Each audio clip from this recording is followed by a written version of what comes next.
Good afternoon, everybody. Uneducated Economist here. So, the economic dominoes are falling all over the place, aren't they? I mean, just about everywhere you look, there seems to be issues. I was just reading an article talking about the warehouses here in the United States. This is something that I actually had talked about quite a bit when all these warehouses were getting built up to store all the items that were coming here to the United States because we were going to get out of the just-in-time delivery service so we could have a more domestic supply of stuff.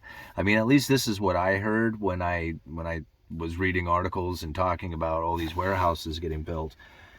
And I knew it was going to be an issue.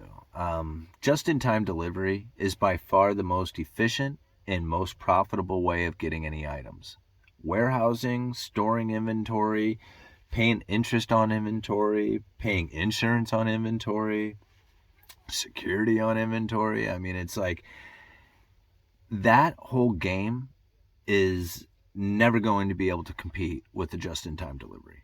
So warehousing across the nation, when we had all these warehouses getting built because of this huge overwhelming consumer demand that we know was completely false. I mean, it was pretty much a fraudulent consumer demand that had taken place. And when you look at some of the impacts that are now coming from that, like when things start to smooth out and go back to normal, whatever the hell that's supposed to mean, but when things start to go back to a more normal like distribution, you're going to find that all this warehousing isn't going to be needed.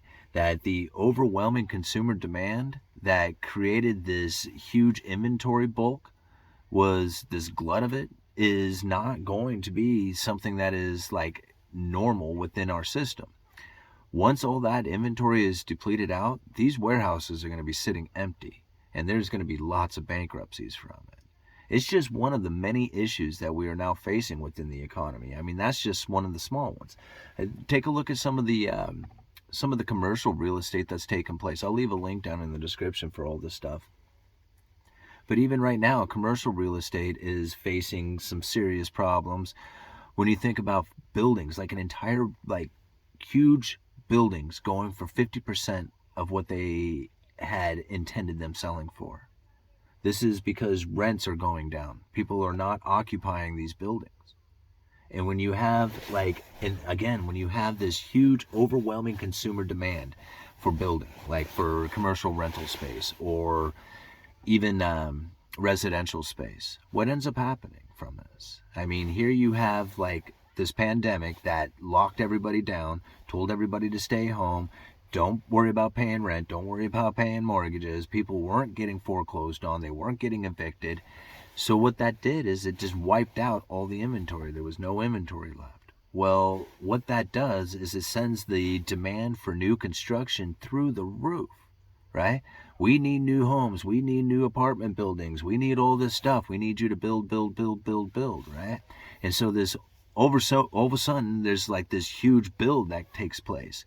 Well, then you start opening up the economy again. You start allowing evictions. You start allowing foreclosures, right? You start raising the interest rates, and now people aren't so eager to buy a home.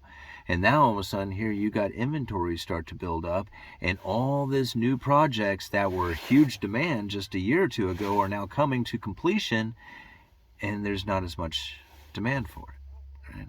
So what ends up happening? The prices of these things fall.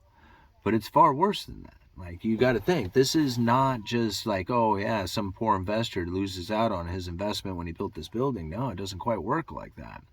See, it's all done off of leverage. They're all financed.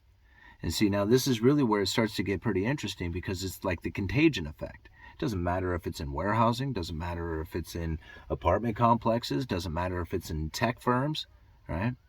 The same contagion can take a place throughout the entire economy, and it's really pretty easy to kind of understand when you think about it from something just as simple as like buying a rental income. Right? You go to the bank, you say, hey, this house, I want to buy this house, and I'm gonna rent it out. And now they say, okay, well, how much is the house worth? How much are you willing to put down? How much rental income are you going to get? You start plugging all these numbers in, and at the end of these numbers, if it looks good, well, then the deal can go through. And so long as people continue to pay the rent, well, everything is happy. Everybody's happy. Like, the people who gave you the loan is happy. You're happy. People who are renting the property are happy. But then something happens when the value of the house falls. Right?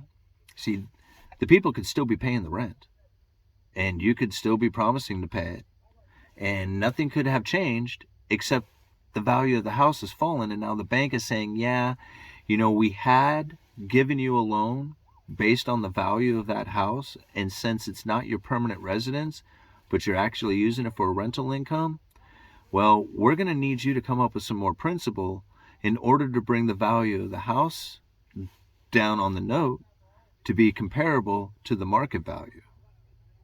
You see what just happened there? This is happening in a lot of parts of the economy. So that when the value of the property falls, the loan is no longer valid or no longer viable. That's what I should say. And so what the bank wants, or what the lender wants, is for you to come up with more principal to pay for that property, to bring the value of the property, what you owe on it, down to the market value of it. And this is really where a lot of investors start getting burned, because they can't come up with the principal, or they don't want to come up with the principal in order to pay this thing down because it's a losing proposition or whatever, right? This is where the bankruptcies start to kick in. And then you start seeing the contagion effect start coming from that. Like, part of the contagion effect took place it was really obvious when Evergrande started to fall. I mean, Evergrande's a great example of some of the issues that take place when you start to raise interest rates. I mean, think about what Evergrande was the largest property developer, I think is the largest property developer in the world. And in China, they had issued out a lot of what they call offshore bonds, dollar-denominated bonds. These are bonds that are due in US dollars. Doesn't have anything to do with the United States, right? It's Chinese corporation, Chinese property, Chinese, contractors. Everything is Chinese, but yet they issued out debt using US dollars because they got the best interest rate for it. Well, when interest rates started to rise in China, and the corporations started to have issues of rolling over their old debt into new debt, because rolling their old debt from a low interest rate into a higher interest rate means that they have to come up with more payment. And a lot of times they're already cutting it pretty close with their margins. Making a higher payment on debt means that they are no longer profitable, and they start going into delinquencies, insolvencies, and eventually default, right? Or defaulted insolvencies. So Evergrande was having issues paying those dollar bonds. Now, dollar bonds, even though it wasn't the biggest amount of debt that they had, it is the most critical one, because if the dollar bond that they have sold begins to fail, it starts to ripple through the rest of their credit ratings. So it was very important for the Evergrande company, the corporation, to cover those dollar bonds. The only problem is they couldn't do it, and when they started to fail, it started dragging down the whole corporation. Now, something very interesting happened to the subcontractors. You think about it, all the contractors who are working for Evergrande. Evergrande pays a lot of these contractors in something called commercial paper. And now commercial paper is a lot like a bond, sort of, kind of, where it has an interest rate attached to it, but it's not really like a bond that has like a coupon rate. What it is say you get paid $100. Well, you'll receive this commercial paper at, say, $98. And if you hold on to it for a year, it'll pay the face value of $100. So by holding on to it for a while, you can get a little bit of an interest off of it. Evergrande likes selling off this corporate paper, or making payments in this corporate paper, or this commercial paper, because they get to postpone their payments for a year. Now, if you hold this commercial paper on your balance sheet, and Evergrande goes to fail because they can't make those dollar bond payments, and their credit rating goes to hell, those commercial papers may not pay because Evergrande is failing. And then going out to sell them on the market right now means you have to take it for pennies on the dollar, or take it for less than what the face value would be. So now this sits on the balance sheet of all the contractors who work for Evergrande. You see? Now their balance sheet starts to fall. They can't pay their bonds. They can't pay their contractors or whoever it is that they've hired, and they start to default. And this is the contagion effect that starts to happen. You know, here in the United States, I mean, you think about it. We saw it in warehouses. We see it in the commercial real estate. We see it in the tech firms. You know, we're probably going to end up seeing it in other sectors like, you know, I mean, who knows? I mean, it's hard for me to try and imagine where it's going to pop up. I mean, I knew it was going to happen in tech just because so many people were talking about, you know, all the tech companies and how well they were doing and, you know, investing in that direction. And so, you know, when there's that much investment going into a particular direction like that, that there's going to be some malinvestment that takes place. So it was kind of easy to see it happening within the tech industries. I didn't know it was going to, like, you know, pop up in SVB, you know, in that particular bank or anything. But you know that it's going to be coming. Like, I mean, there's more of this to come. If the Federal Reserve continues to keep the interest rates elevated, then people rolling their old debt into new debt is going to continue to be very burdensome, and there's going to be ever increasing amounts of debts and defaults taking place. I mean, think about all the people who... Think about these buildings when it fails.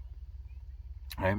Think about all the people who work for the building that don't even participate in the businesses that are operating within the rental of it. Like, think about all the food distribution. Think about all the apparels and accessories and stores and retail stuff that happens because of all the employees that would be at that building shopping, right? I mean, when you have a concentration of people end up spending money. But if the people aren't there, then they're not spending the money. So you could see how this can, like, ripple through the locations in which that these buildings are set. Like, if they're not there, if the people aren't there, you know, spending the money, then the commerce isn't flowing in that area. Yeah.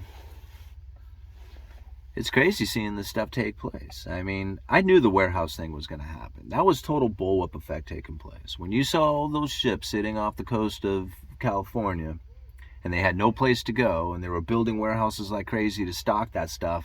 And I thought, man, all that stuff is going to be, it's a one-time deal, right? It wasn't, that isn't the way that it was going to be forever. And so the use of all these warehouses just simply won't be there, yeah?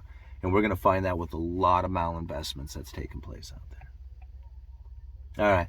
Well, I kind of rambled through that one. Uneducated Economist. You guys let me know.